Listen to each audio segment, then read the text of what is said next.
Today we're taking a look at Knuckleball, and be 100% honest, you had me at Michael Ironside. Yes, huge fan of the Michael Ironside. He's always awesome. So let's see how he did in this one.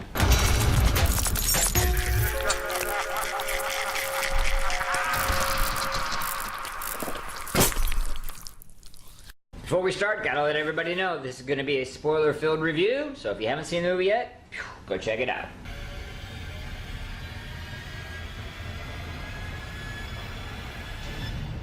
Alright, you're here. So, just to make sure we're all on the same page, there actually is another movie called Knuckleball.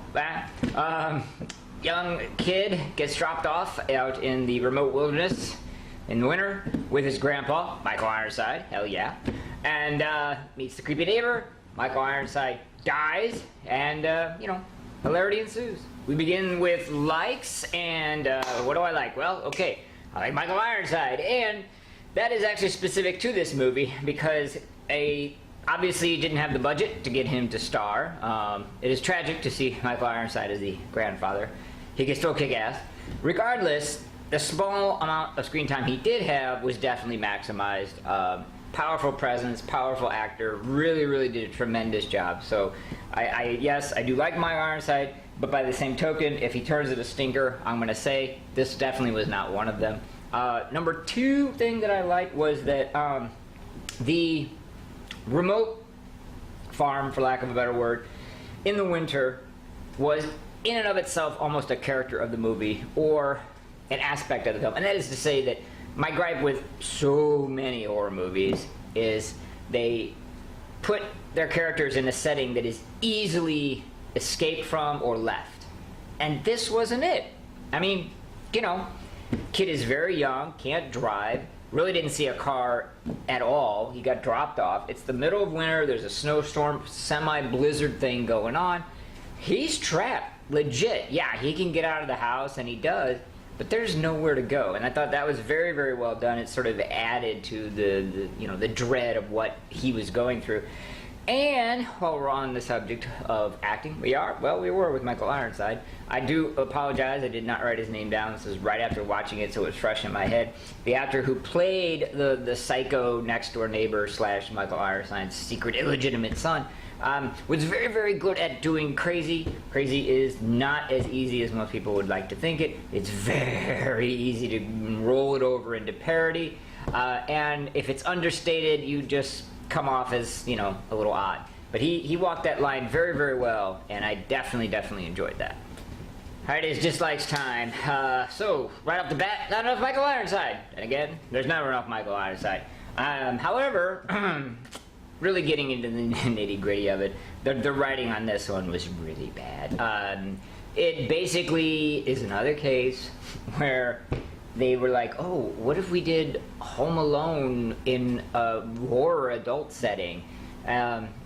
It's ridiculous. Like, there's no way that this sheltered little city kid suddenly knows all these things about setting up booby traps. And above and beyond that, as some of you may or may not be aware, I did hardcore professional wrestling for quite a few years, so I have been set on fire twice, and I have been wrapped in razor barbed wire. It's not something you get out of, okay?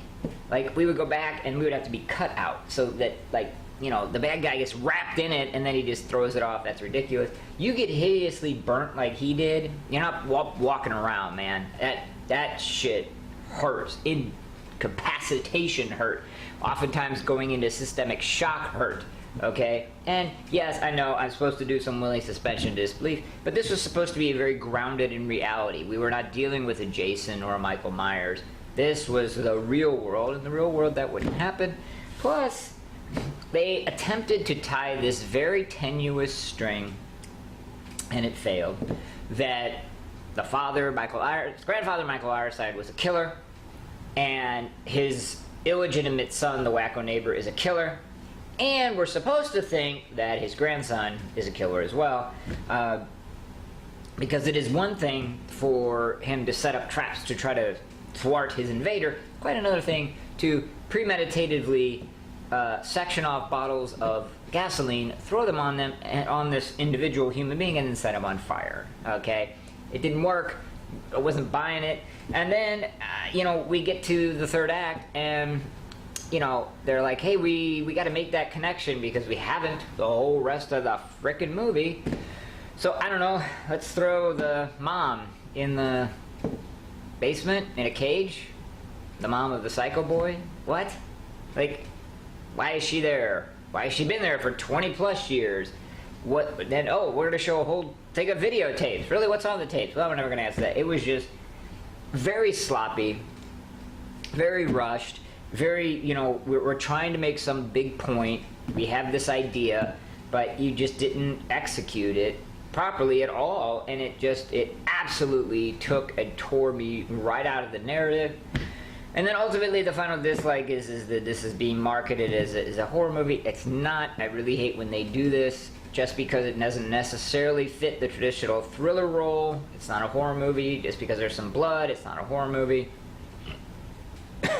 Excuse me. Ugh. Yes, I'm choking up over this review.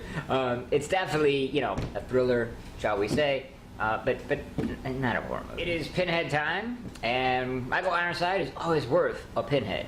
Let's just be honest about that. So that makes this a one Pinhead movie for Michael Ironside. Oh, and I completely forgot to mention that knuckleball and baseball has nothing to do with this movie whatsoever. It's not even a MacGuffin, and oh my god, well, why flog a dead horse? Well, I mean, if it had money in it, I guess that would be a reason to flog a dead horse. Anyway, what do you guys know? What do you guys know? Jesus, what do you guys think? Or no. Either way, it's not a good day for me.